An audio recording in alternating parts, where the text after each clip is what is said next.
Bom dia a todos que nos assistem nesta manhã. Eu quero agradecer o convite a esta igreja, pelo convite para compartilhar uma mensagem bíblica neste dia.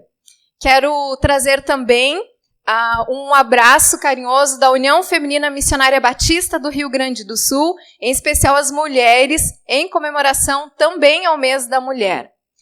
E hoje eu quero compartilhar com vocês o mesmo tema da campanha de missões mundiais. Viva o poder de transformar. E para isso, eu quero convidá-los a abrirem suas Bíblias no texto de Atos dos Apóstolos, no capítulo 16, os versículos 6 até o 15. A palavra de Deus nos diz, em Atos 16, dos versículos 6 ao 15, o seguinte: Paulo e seus companheiros viajaram pela região da Frígia e da Galácia, tendo sido impedidos pelo Espírito Santo de pregar a palavra na província da Ásia. Quando chegaram à fronteira da Mísia, tentaram entrar na Bitínia, mas o Espírito de Jesus os impediu. Então contornaram a Mísia e desceram a Troade. Durante a noite, Paulo teve uma visão na qual um homem da Macedônia estava em pé e lhe suplicava: passe a Macedônia e ajude-nos. Depois que Paulo teve essa visão, preparamo-nos imediatamente para partir para a Macedônia, concluindo que Deus nos tinha chamado para lhes pregar o Evangelho. Partindo de Troade, navegamos diretamente para Samotrácia e no dia seguinte para Neápolis. Dali, partimos para Filipos, na Macedônia, que é colônia romana e a principal cidade daquele distrito. Ali ficamos vários dias. No sábado, saímos da cidade e fomos para a beira do rio, onde esperávamos encontrar um lugar de oração. Sentamo-nos e começamos a conversar com as mulheres que haviam se reunido ali. Uma das que ouviam era uma mulher temente a Deus chamada Lídia, vendedora de tecido de púrpura da cidade de Tiatira. O Senhor abriu o seu coração para atender a mensagem de Paulo. Tendo sido batizada, bem como os de sua casa, ela nos convidou dizendo: se os senhores me considerem uma crente no Senhor, venham ficar em minha casa. E ela nos convenceu. Diante da palavra de Deus, quero convidá-los a orarmos nesse momento. Senhor, nós cremos na tua palavra, no poder da tua palavra, porque ela foi proferida por ti. E agora, Senhor, nesse momento, apesar de mim, desse instrumento falível, a minha oração, a minha súplica é para que o Senhor chegue e também atenda às necessidades individuais de cada pessoa que me ouve nesse momento. Que o Senhor seja absoluto nesta manhã, apesar de mim, em nome de Jesus. Amém. Viva o poder de transformar. Paulo está aqui nesse texto na sua segunda viagem missionária, levando consigo Timóteo, Silas e no caminho Lucas foi incorporado à sua equipe. O início do texto bíblico fala da intenção de Paulo e do grupo de pessoas que estava com ele de irem para a Ásia e fala também da ação do Espírito para impedi-los e redirecionar os seus esforços para outra localização geográfica. Por quaisquer meios que essa orientação lhes tenha sido dada, lhe pareceu perfeitamente clara, e Paulo submeteu-se à sua vontade, confiando na providência divina quanto aos seus planos, porque a missão é de Deus. E dele vêm e viriam as diretrizes para o processo pelo qual o evangelho passaria naquele momento. Deus é o poder que transforma. Vejamos 3 ações de Deus nessa transformação. Primeiro, o comissionamento. O versículo 12 diz que dali partimos para Filipos, na Macedônia, que é colônia romana e a principal cidade daquele distrito. Deus os levou para Filipos. Eles queriam ir para um lugar. Deus os redirecionou, porque Deus é quem chama e é Deus quem envia. Filipos era uma colônia romana, principal cidade daquele distrito. E essa cidade de Filipos tem esse nome por causa de um dos seus comandantes, de seus governantes, Filipe II da Macedônia, o pai de Alexandre o Grande. E foi dali que, em 334 a.C., Alexandre o Grande iniciou a sua carreira vitoriosa de conquistas mundiais. Mais tarde, Otávio, o imperador, fez dessa cidade uma colônia romana. E para que nós entendamos um pouco a importância desses termos, as colônias romanas eram pequenas réplicas da própria cidade de Roma. E, estrategicamente, um número regular de cidadãos romanos emigrava para uma cidade qualquer com o intuito de assegurar a sua romanização. Era considerado uma grande honra para uma cidade haver sido constituída colônia romana. Filipos estava situada entre o Oriente e o Ocidente. Era a ponte de conexão entre dois continentes, uma espécie de encruzilhada do mundo. Em toda a Europa, não existia lugar mais estratégico. Ali, uma cadeia montanhosa que divide o Oriente do Ocidente, e assim Filipos domina a rota da Ásia à Europa.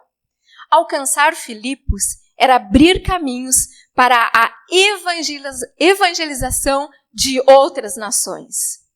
A sociedade romana dividiu o mundo em duas grandes classes, os estrangeiros e os cidadãos. Uma colônia era habitada por cidadãos, e a ideia geral diretiva em uma colônia era que para seus habitantes, Roma transferia a sua cidadania e os seus direitos. Na qualidade de colônia, Filipos desfrutaria de 3 direitos a saber. Primeiro, o governo próprio, a isenção dos impostos imperiais e direitos iguais aos dos cidadãos italianos. Esse primeiro ponto, que nós denominamos o comissionamento de Deus nos leva a 3 subpontos que eu quero compartilhar com vocês. Primeiro, a contextualização cultural. O versículo 12, novamente, diz: dali partimos para Filipos, na Macedônia, que é colônia romana e a principal cidade daquele distrito. Ali ficamos vários dias. Paul Ebert, em seu livro O Evangelho e a Diversidade das Culturas, examinando essa tensão dinâmica entre o Evangelho e as culturas humanas, afirma: o Evangelho deve ser separado de todas as culturas humanas. Ele é a revelação divina, não especulação humana. Uma vez que não pertence a nenhuma cultura, o Evangelho pode ser expresso adequadamente a todas as culturas. O Evangelho precisa ser entendido pelas pessoas dentro da sua própria cultura. E para que haja esse entendimento, é necessário o estabelecimento de elos, de relacionamentos, e isso leva tempo. O texto diz que eles ficaram ali por vários dias. Paulo entendeu essa necessidade de conhecer o lugar, de interagir com a cultura, porque o que promove a transformação de todas as culturas é o Evangelho. Essa interação com a cultura promove conhecimento para saber não só o que fazer, mas como fazer. E o comissionamento, além da contextualização cultural, leva também a estratégias bem definidas. No versículo 13, a Bíblia nos diz que no sábado eles saíram da cidade e foram para a beira do rio, onde esperavam encontrar um lugar de oração. Vejam bem, a partir do conhecimento a respeito do que regia a cultura local de grupos específicos, eles sabiam o que estavam fazendo. No sábado, saíram da cidade, foram para a beira do rio, onde sabiam quem esperar. O sábado era o dia dedicado ao Senhor pelos judeus. As margens dos rios eram tradicionalmente usadas como lugares de oração e de adoração, porque os locais facilitavam os seus ritos de purificação.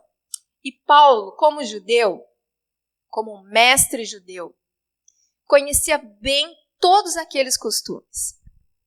Agora, Filipos era um posto militar e dificilmente haveria ali uma sinagoga. Caso houvesse, era para lá que um bom rabino iria. Paulo estava muito bem informado sobre as atividades das pessoas às quais foi impelido a falar. Então, o comissionamento de Deus leva, primeiro, a contextualização cultural, a estratégias bem definidas e ações bem direcionadas. No final, na segunda parte do versículo 13, diz o seguinte: sentamo-nos e começamos a conversar com as mulheres que haviam se reunido ali. Bem, a ausência de figuras masculinas nos mostra que, de fato, não havia uma sinagoga formal naquele lugar. Ele encontrou ali mulheres. Há indícios de que essas mulheres que estavam reunidas fossem gentias e que tenham aderido ao judaísmo. Portanto, elas, tendo aderido ao judaísmo, conhecendo os costumes e também a forma de se vestir dos judeus, puderam reconhecer figuras amistosas naquele grupo que chegou acompanhando Paulo. Timóteo, Lucas, Silas. Paulo, como rabino judeu, jamais conversaria como uma mulher em público. E também não era permitido a uma mulher aprender aos pés de um mestre.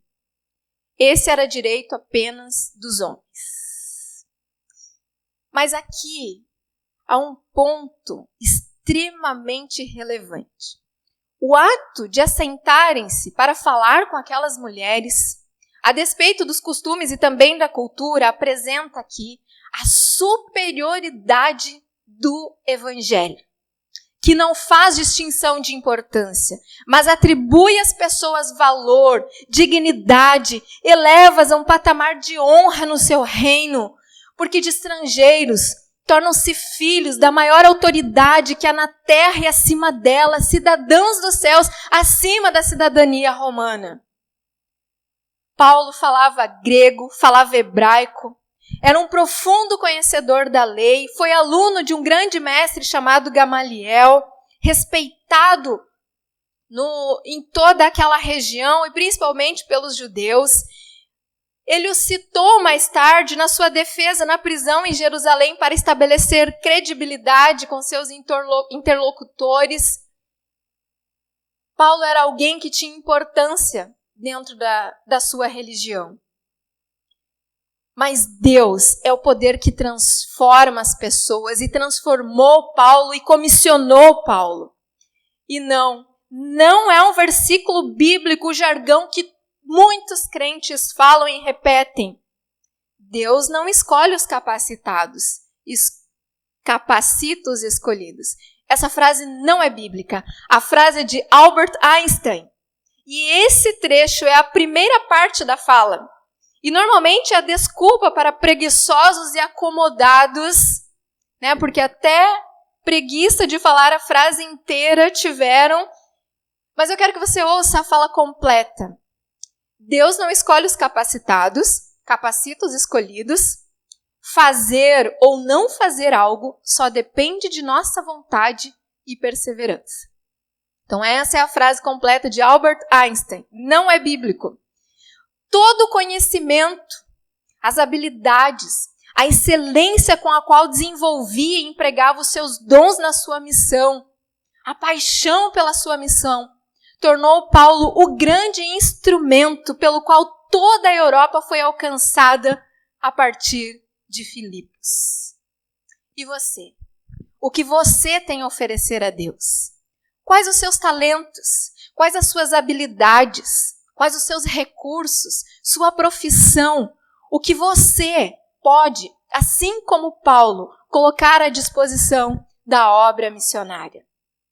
Quanto mais preparado você estiver, maiores chances terá de fazer parte da grande obra missionária que Deus está realizando no mundo.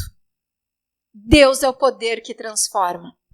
Vejamos 3 ações de Deus nessa transformação. O primeiro ponto é o comissionamento. É Deus que chama, que dá as capacidades e que envia para onde Ele desejar. O segundo ponto é a mensagem. O versículo 14 diz que uma das que ouviam era uma mulher temente a Deus, chamada Lídia, vendedora de tecido púrpura da cidade de Tiatira. O Senhor abriu o seu coração para atender a mensagem de Paulo. Lídia, natural de Tiatira, uma mulher de negócios, bem-sucedida. A púrpura era um corante famoso e importante na sua região, e é possível que vendesse também tecidos e sedas tingidos com esse corante, o que os tornava ainda mais caros e mais importantes. Os indícios textuais apontam Lídia como uma mulher solteira ou viúva que se esforçava para cumprir as suas obrigações religiosas, judaicas, ainda que não houvesse uma sinagoga ou uma igreja que a encorajasse em suas práticas. Ela tinha essa responsabilidade e ela liderava a sua família. Era alguém empreendedora, com uma vida organizada, devota. Provavelmente o judaísmo oferecia-lhe princípios espirituais e éticos muito mais elevados que o paganismo. E ela estava em busca da verdade. Agora, o evangelho é superior a qualquer religião. A palavra de Deus que deu início a tudo, que transformou o caos em uma obra maravilhosa, mediante a sua palavra nada resiste, porque traz consigo o poder de quem a proferiu.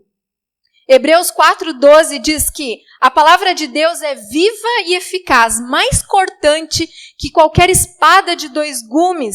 Ela penetra até o ponto de dividir alma e espírito, juntas e medulas, e julga os pensamentos e intenções do coração. 2 Timóteo 3,16 diz que toda a escritura é inspirada por Deus, é útil para o ensino, para a repreensão, para a correção e para a instrução na justiça, para que o homem de Deus seja apto e plenamente preparado para toda boa obra. Lídia estava ouvindo essa palavra, a palavra de Deus. O texto diz que o mesmo Senhor que proferiu a palavra lhe abriu o coração para atender a mensagem de Paulo. Lídia buscava pela verdade e a encontrou de forma plena na palavra de Deus.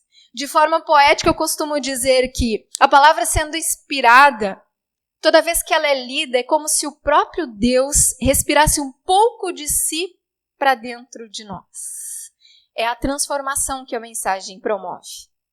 Foi o que aconteceu com uma menina indiana chamada Pandita Ramabai.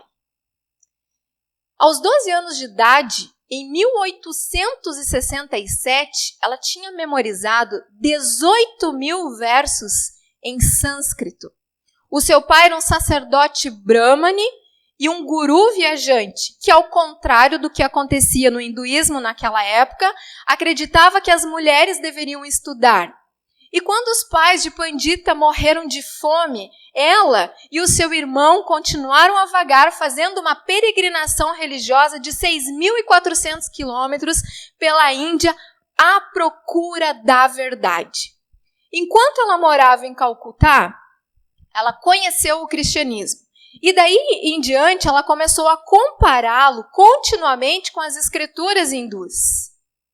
Devido à reconhecida inteligência dessa mulher, ela era convidada a dar aulas às mulheres de castas elevadas a respeito de suas obrigações.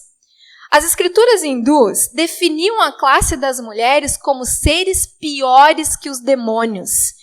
E sua única esperança de liberação do seu karma e seus resultados era o culto aos seus maridos. O marido é considerado o Deus da mulher, e para ela não há outro Deus além dele. Pandita decidiu ajudar a elevar os padrões de vida das mulheres e crianças da Índia. Em 1880, havia 23 milhões de viúvas naquele país. 51 mil com menos de 10 anos e 10 mil com menos de 4.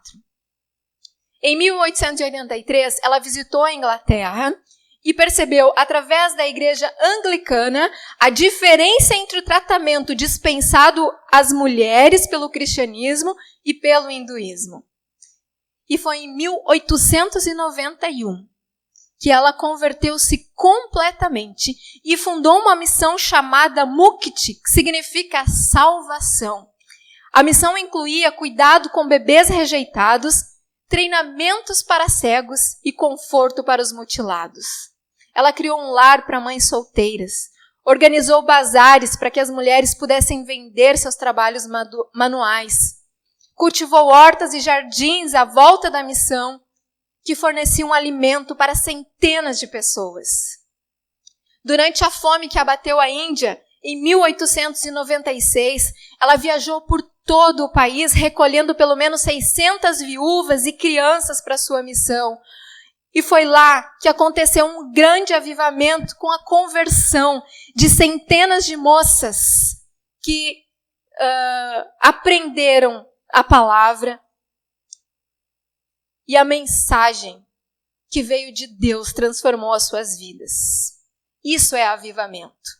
Durante seus últimos 15 anos de vida, ela traduziu a Bíblia inteira para a língua Marathi, a única tradução feita totalmente por uma mulher em todo o mundo. Em seu leito de morte, ela pediu a Deus que a poupasse até que ela conseguisse fazer a revisão final do seu trabalho, e ele atendeu o seu pedido. Em 1922, 10 dias depois de terminar a revisão da última página, ela encerrou a sua busca e encontrou a verdade de forma plena nos braços do seu Senhor.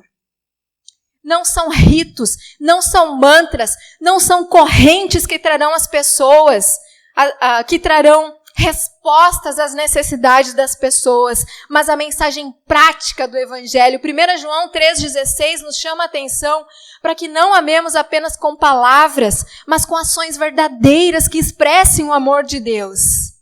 A mensagem transformou Lídia, transformou Mandita e pode transformar você e a vida das pessoas à sua volta, porque Deus é o poder que transforma.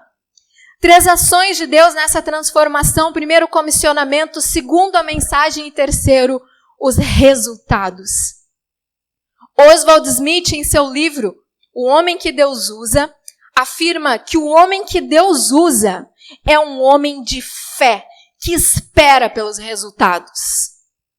O versículo 15 diz: tendo sido batizada, bem como os de sua casa, ela nos convidou dizendo: se os senhores me consideram uma crente no Senhor, venham ficar em minha casa. E nos convenceu. Lídia, provavelmente como judia, conhecia muito bem a Shema, a declaração de fé dos judeus. O primeiro parágrafo desse conjunto de preceitos da declaração de fé está em Deuteronômio 6, dos versículos 4 até o 9, que diz: ouça, ó Israel, o Senhor, o nosso Deus, é o único Senhor. Ame o Senhor, o seu Deus, de toda a sua alma e de todas as suas forças.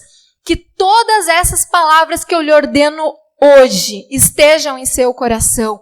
Ensine-as com persistência aos seus filhos. Converse sobre elas quando estiver sentado em casa, quando estiver andando pelo caminho, quando se deitar e quando se levantar. Amarre-as como um sinal nos seus braços. Prenda-as na testa e escreva nos batentes das portas da sua casa, em seus portões. Se sem conhecer a verdade absoluta ela já era devota, imagina depois de conhecer a verdade plena. Imaginem a chama ardendo em seu coração por compartilhar essa verdade com os seus. Lídia alcançou todos os seus e ainda que vivesse rodeada de ideologias da sua época, ela teve coragem de se posicionar, porque não há como permanecer no mesmo estado quando o Senhor passa a habitar na vida de alguém, porque Ele é o poder que transforma. O seu campo missionário começa na sua casa. Nós estamos no mês de março, no mês em que muitos equívocos serão contados às mulheres em prol do seu empoderamento fictício e afrontador. E um desses equívocos é que a mulher pode ser o que ela quiser. Deus formou a mulher com propósitos bem definidos, que juntamente com o homem o honrem e o glorifiquem. E a maternidade é um grande privilégio. Às mulheres é concedido esse privilégio de formar uma sociedade mais justa com a educação dos seus filhos, uma educação baseada na verdade que liberta de qualquer equívoco espiritual, cultural, ideológico. Deus participou da formação dos seus filhos, como bem mencionou Davi no Salmo 139, e com a chegada de um bebê, mãe, pai, vocês só dão continuidade ao relacionamento que já foi estabelecido nos céus. Seus filhos vieram de Deus e você tem o privilégio de instruí-lo na verdade, porque como a Bíblia afirma, se você instruí-lo no caminho da verdade enquanto for pequeno, quando for velho, não se desviará dele. Você tem que crer nos resultados. Durante 15 anos, eu trabalhei como educadora de crianças.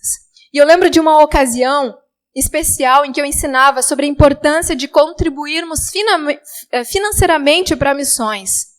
Finalizando o período daquele projeto, eu fui procurada por uma menina de aproximadamente 8 ou 9 anos para dizer que queria dar uma quantia expressiva em dinheiro para missões. E quando ela me mostrou a quantia, eu a questionei se ela sabia quanto ela estava querendo ofertar e se seus pais sabiam daquele valor. E ela disse, sim, Juju. E eu estou obedecendo o que eu aprendi. Eram 20 reais. Era toda a sua mesada, tudo que ela tinha. Precisamos crer nos resultados. Em outra oportunidade, uma mulher, tendo tomado a decisão por Jesus, uma mulher muito bem remunerada na sua profissão, passou a investir consideravelmente nos projetos da igreja. E um dia eu a chamei para conversar e dizer-lhe que ela não era obrigada a ofertar tanto, que ela deveria fazer se sentisse à vontade, se achasse adequado. Eu não queria que parecesse que nós a estávamos explorando. Então ela me disse, você me ensinou biblicamente que tudo que eu tenho vem de Deus. Então eu quero dar-lhe muito mais do que simplesmente cumprir com a minha responsabilidade de membro desta igreja. Eu quero dar mais. Quando ensinamos, precisamos crer nos resultados. A impala é um antílope africano de tamanho médio, muito parecido com uma gazela. E ela tem uma capacidade impressionante de saltar acima de 3 metros e uma distância de quase 10 metros. Apesar dessa capacidade impressionante, ela pode permanecer fechada num ambiente com uma parede de apenas 1 metro de altura. Sabe por quê? Porque ela não saltará se não puder ver onde cairá. Até quando nós vamos nos autopreservar de dar saltos de fé, presos às dúvidas, medo, porque não temos a mínima ideia de onde isso pode nos levar? Nós temos que crer nos resultados de uma fé em Deus que diz a verdade quando aponta o caminho sem que eu precise comprová-lo antes. Ana Alzira Nascimento, conhecida como a enfermeira que ficou. Missionária da Junta de Missões Mundiais, trabalhou por quase 20 anos em Angola, um país africano que viveu 30 anos em guerra. Sobre a sua vida, eu ouvi uma declaração de um pastor autóctone. Ele dizia o seguinte: os atos falam mais que as palavras. Nos momentos mais difíceis, ela esteve lá. Quando todos saíram, quando a ONU saiu, ela ficou. No meio do sofrimento, da fome, ajudando crianças, mulheres, homens. Essa foi a marca de identificação e de aceitação total do nosso povo por ela. Ela não estava à margem da sociedade. Ela é uma de nós. Hoje existem muitas anauziras em Uambo, cidade onde ela se estabeleceu. O que é extremamente importante para aquela cultura. Porque só se dá o nome de alguém quando essa pessoa realmente merece. Porque quebra uma tradição familiar, uma cultura daquele povo. Muitas pessoas, principalmente mulheres solteiras, hoje fazem o trabalho social, missionário, educadores, grandes profissionais, o que era muito difícil anos atrás, mas porque teve alguém que serviu de exemplo. Durante os últimos 55 dias de guerra, Ana Alzira viveu nas matas juntamente com o povo que havia sido acuado, e lá no meio da mata ela ainda encontrou forças para encorajá-los. Ana Alzira deixou um seminário teológico, centros médicos, uma lanchonete, uma cooperativa profissional para mutilados de guerra.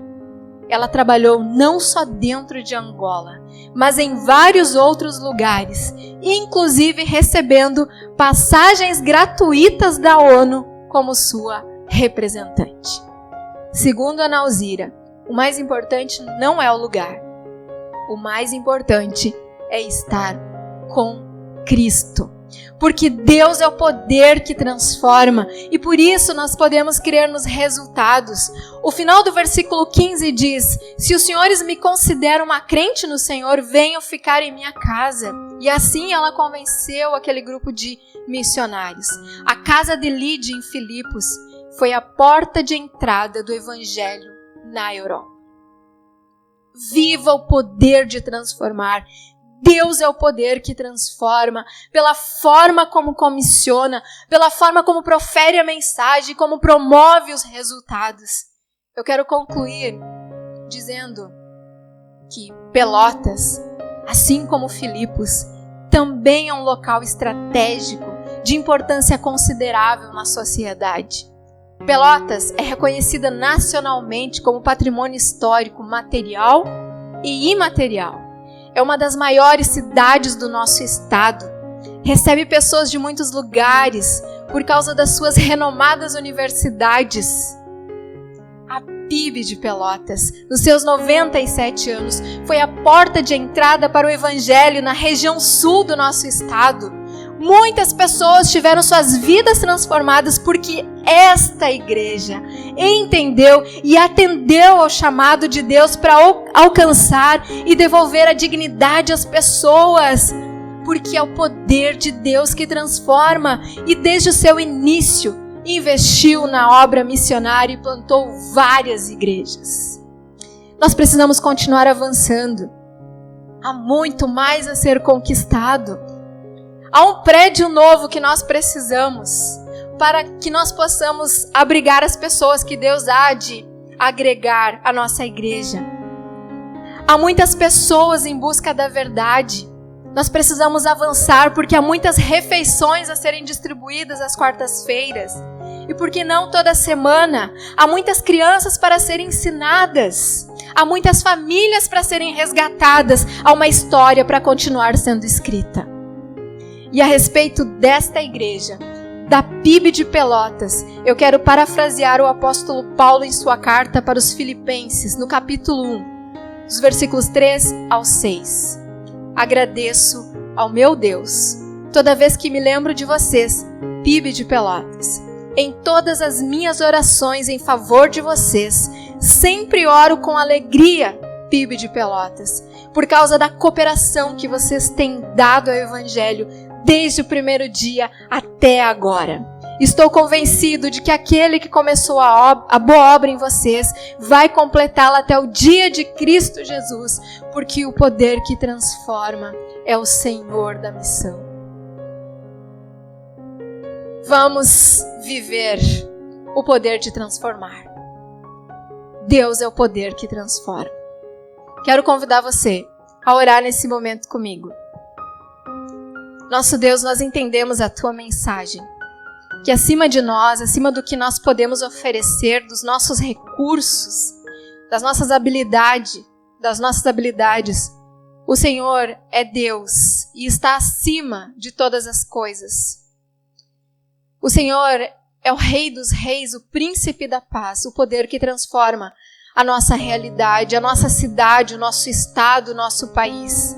E por isso nós colocamos as nossas vidas diante de Ti, crendo nos resultados grandiosos que virão através de Ti, com o privilégio que nós temos, Deus, de participarmos da Tua obra. Nós Te agradecemos por isso. Que esta igreja continue avançando e que muitas pessoas possam ser alcançadas para o Teu reino através de cada pessoa que faz parte desta grei. Nós Te agradecemos por esta igreja, Senhor, em nome de Jesus. Amém e amém. Muito obrigada a todos vocês, que Deus os abençoe grandemente.